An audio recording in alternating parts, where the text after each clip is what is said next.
Hello, my tiny tots. Welcome to another episode of Monster Under the Bed. Whoa. I kind of like the way it looks. Looks nice. I am putting foundation on my eyes. I don't even know if that's the right thing because I don't wear makeup often enough. And I mean, I had a friend teach me how to use makeup and what everything was for. And I appreciate the class that she gave me. I really do. But since I don't do it that often, I really don't get a lot of practice.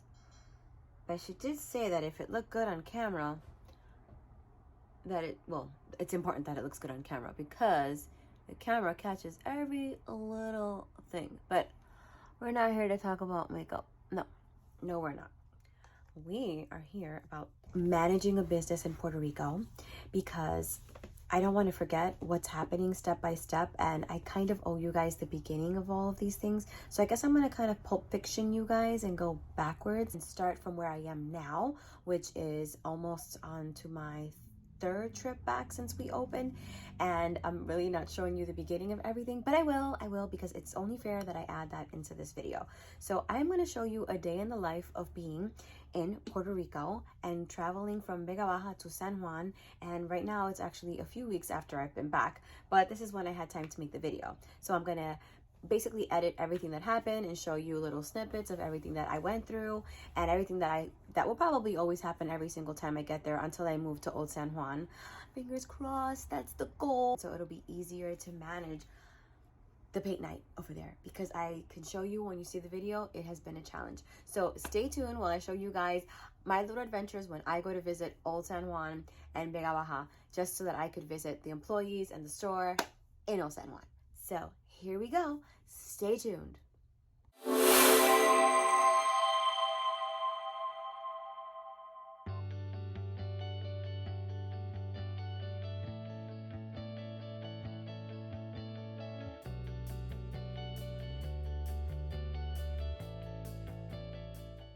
So I normally like taking flights that are really early in the morning. This one was at 5 a.m. It takes 3.5 hours to get to Puerto Rico, so I get there around 8:30. This is because I have to settle in. I need to pick up my car in Vega Baja, which is about 45 minutes away when you're driving about 60, 70 miles per hour. And then after I get there, I generally visit family and take care of a couple of errands just to make sure that I'm good for the rest of the week.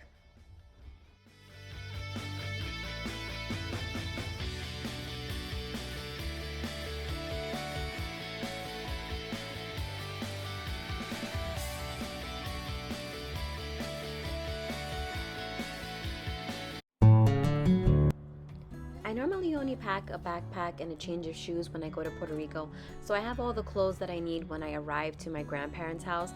But this time I didn't have clothes and I didn't realize, so washing clothes was a part of the project when I arrived in Puerto Rico.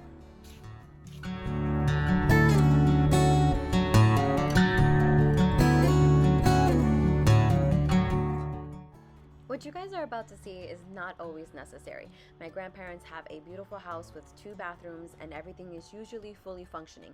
But because a hurricane just happened in Puerto Rico and things had not gotten back up to speed, the water pressure wasn't working in the shower in either of them. And so to wash a big head of hair like mine, I needed a little bit more pressure. So I had to do this to wash my hair.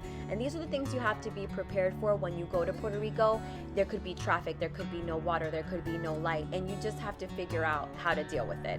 It's just how life is sometimes in Puerto Rico. And this is why I say everything in Puerto Rico is 2 times harder and takes 2 times longer. It's not just because people don't want to work or because of some kind of weird claim that people say. Things are just harder and more complicated. Now you guys have seen me wash the clothes, wash my hair, and now it's time to dry my clothes. In Puerto Rico, they don't really use dryers in many of the households because they can just hang up the clothes. And honestly, this is the best thing you could possibly do because the way that the light bill company works in Puerto Rico, if you turn on the dryer in your home for 20 minutes, the light company charges you for that usage for the entire day. So this is probably the smartest move anyone could do in Puerto Rico to save money, because any little thing that you do for 1 hour or 10 minutes in Puerto Rico, the light company decides to charge you for the entire day. So again, the dryer is not a common thing that you see in Puerto Rico because you could just hang your clothes up. I, for one, am not used to doing this, so I kind of suck at it, but you guys could just watch parts of my little adventure. And keep in mind that if you want to open a business in another country or Puerto Rico, like I am, you will probably go through some of these experiences, or you probably won't, depending on where you live and stay.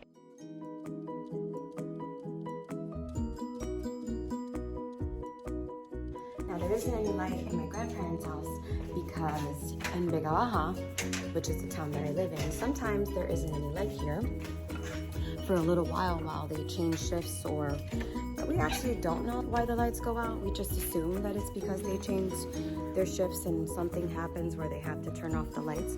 So right now, as I leave the house to head to Old San Juan, where the lights never go out, well, not never, but not as frequently as they do here, I am leaving and there's no light, and I don't know if there'll be light when I get back. Sometimes this only lasts about 15 minutes, and sometimes it lasts a little bit longer. But these are my little adventures of coming to Puerto Rico, just to look over my business over here. Let me lock the door and I'll see you guys in San Juan. I grabbed the wrong keys. I forgot my wallet. And I don't know where the keys to the house are. And since half the house is kind of dark, trying to find keys in the dark. Or now I'm starting to sweat. It's great. It's great.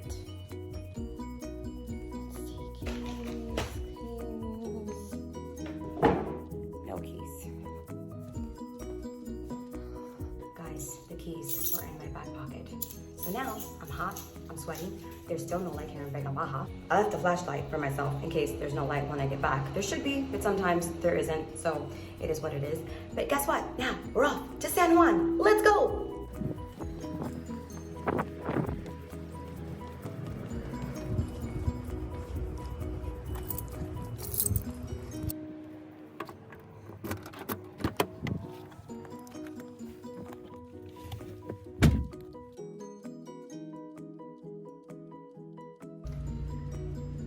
I'm sitting in my grandparents' driveway trying to figure out how to get the car out of the driveway because the gate is electric and there's no light.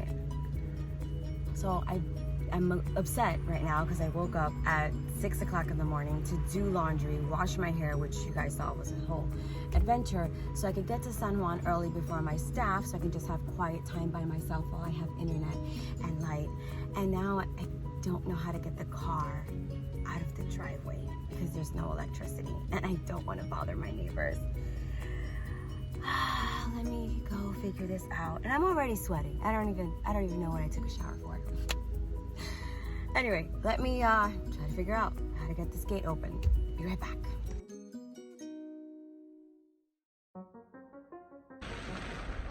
All right, so I got the car out of the driveway.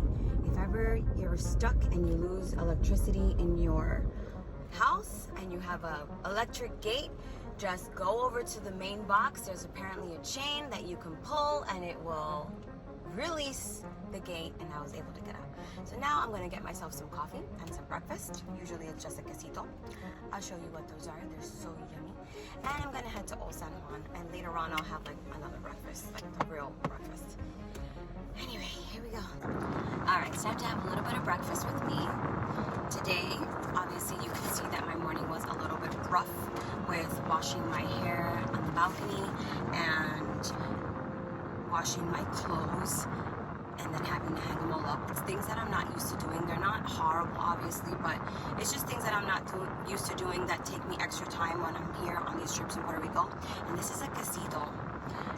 It's like a pat de choux dough, and then it has cream cheese with sugar on it, and then it's literally glazed with sugar all over it. And I normally have a small coffee with it. I just want to show you the coffee, the size of this coffee, because Here in Puerto Rico, when you ask for sugar, well, actually, nobody doesn't ask for sugar. This is the smallest coffee that I ever drink. And the reason why I drink this tiny little coffee is because, well, they don't offer you a different size. And because this coffee is so strong, you're going to be cracked out for the rest of the day. But normally, this is the sugar that I get, and this is the coffee that I get. If I don't tell them that I only want 1 sugar, they will always give me, on average, 5 to 6, 7 sugars for this tiny little coffee. This is all the time. It just makes me assume that everyone here, or a lot of people here, have their coffee with that much sugar. This is my first day back to Puerto Rico. Some of my staff are not supposed to know that I'm here, but because I'm having problems with my manager, I'm pretty sure she's told them, because she has this idea that everything I do is not the Puerto Rican way. And it's a little annoying and frustrating, but hopefully what me and my husband suspect is not happening. But we suspect that she isn't really doing her job and that she's leaving her assistant to do almost everything. And I suspect from what I can see in cameras that the store is probably disgustingly dirty, because again, one of her responsibilities is either to keep the store clean or do it. Hopefully I could get a lot of things done here in Puerto Rico, because time management in Puerto Rico is not easy. It's very hard. There's a lot of things that you just don't expect are going to happen to you. You lose light, you lose water, or you have water but not a lot of pressure. You drive for a really long distance. I drive for really long distances.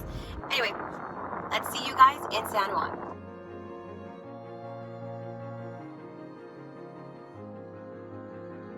Oh, I forgot. Here in Puerto Rico, they don't really have full service gas stations. So my tank is on E and we have to get gas.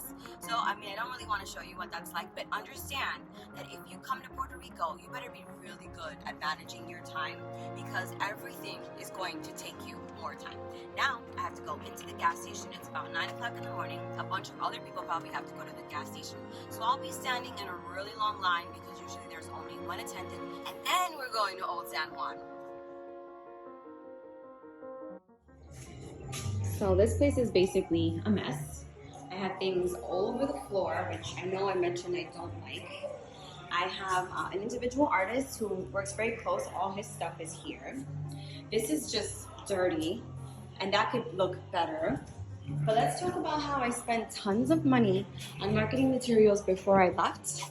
And look, not a single flyer has gone out since I went. This is how the box was before I left. This right here is supposed to be on the door, and we still have none of these stickers went out anywhere. Let's see. Oh, and we still have more than, like, this is basically how much I left when I left. And those are just supposed to be at the door. People could just grab these. Nobody has to actually go anywhere and distribute them. This room to me looks like kind of like a mess. It could have been organized better. But these are the things that are going on in a month and a half of me being away from this business we decided to open in Puerto Rico. Guys, thank you for staying with me tonight, and if you have any questions, please leave the comments below and I will try to answer them as quickly as possible. I hope this has been a very helpful guide and it will take you down the right path while you open your business in another country. I know Puerto Rico isn't the only place in the world you can open something, but just know that when you go somewhere else, it could be very challenging. Now, I just want to let you guys get back to your video so you can like it, hit subscribe, and come on back when I Pulp Fiction you guys and take you through the rest of the story, or the beginning of the story. Anyway, back to the video. Bye. Guys, hurry up and click to the next video so you can see what happened to the manager and how I handled the situation, and just a big rant that I go into.